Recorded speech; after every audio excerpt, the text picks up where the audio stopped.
Welcome to medical man. आज मैं physics में आपके लिए एक बहुत ही इंपॉर्टेंट कॉन्सेप्ट लेकर आया हूँ। The concept is using more than one formula to find the unknown quantity. ये कॉन्सेप्ट केमिस्ट्री में भी अप्लाई हो सकता है।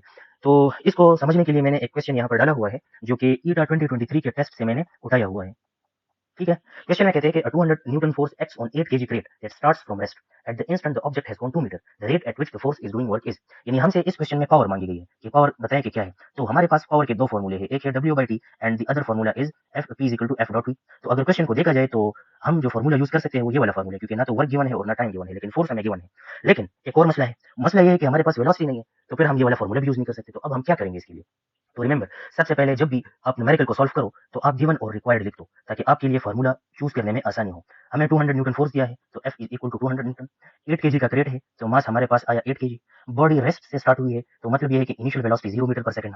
ठीक है, इसी तरह ऑब्जेक्ट ने डिस्टेंस कितना कवर किया है, दैट इज 2 मीटर, तो डिस्टेंस भी मैं लिख दूंगा, दैट इज 2 मीटर। अब रिक्वायर्ड की तरफ आते हैं, तो रिक्वायर्ड क्या है?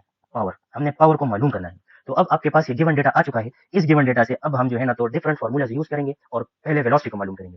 रिमेंबर, जैसे कि मैंने पहले भी कहा P = F.V है, तो इसमें तो V नहीं है ना, तो V को मालूम करने के लिए हम जो है ना तो डिफरेंट इक्वेशंस का इस्तेमाल करेंगे। अगर आपको याद हो तो फोर्स का एक ये वाला फॉर्मूला भी है, F = ma। अब गिवन हमारे पास जो है तो फोर्स भी है और मास भी है, लेकिन एक्सीलरेशन नहीं है। तो अब हम एक्सीलरेशन के लिए एक और ऐसा फॉर्मूला ढूंढेंगे कि जिसमें बाकी सारी वैल्यूज नोन हो, लेकिन सिर्फ एक्सीलरेशन अननोन हो। तो अगर गिवन डेटा को देखा जाए तो मेरे ख्याल से हमारे पास थर्ड इक्वेशन ऑफ मोशन यहाँ पर यूज हो सकता है, that is 2as = vf² - vi²।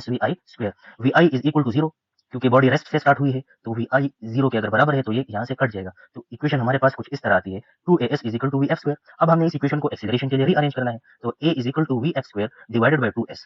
अब यही इक्वेशन हमने इस वाले में पुट कर देना है, तो ये हो जाएगा F = m × vf² / 2s। अब हमने इस इक्वेशन को वेलोसिटी के लिए रीअरेंज करना है। ठीक है, तो इसको यहाँ पर रीअरेंज करवाते हैं, तो ये हमारे पास हो जाएगा vf² = 2fs / m। ठीक है, अब हमें vf चाहिए, vf² नहीं चाहिए, तो हम दोनों साइड पर जब स्क्वायर रूट लेंगे तो ये हो जाएगा vf = 2fs/m²। ये हमारे पास जो है ना तो फाइनल इक्वेशन आ गया है। अब हम जो है तो फाइनल वेलोसिटी को मालूम करेंगे। तो गिवन डेटा के मुताबिक हमारे पास फोर्स 100 न्यूटन है, डिस्टेंस 2 मीटर है और मास जो है तो 8 केजी है। तो 21:2, 24 is 8, 21:2, 22 is 4, 21:2, ये फोर्स 200 न्यूटन है। ठीक है, 21:2, तो 21:2 एंड 00, तो vf हमारे पास आया 100 which is equal to 10 meter per second. तो हमारे पास वेलोसिटी भी आ गई है। अब हम यहाँ पर आएंगे और अगर हम देखें तो अब हमारे पास फोर्स भी है और वेलोसिटी भी है। तो आइए इसमें वैल्यू पुटिंग करते हैं। P = फोर्स कितना है, 200 है, और वेलोसिटी कितनी है, 10 है। तो पावर इज इक्वल टू 2000 वाट। हमारे पास इसमें करेक्ट ऑप्शन कौन सा है, दैट इज ऑप्शन डी।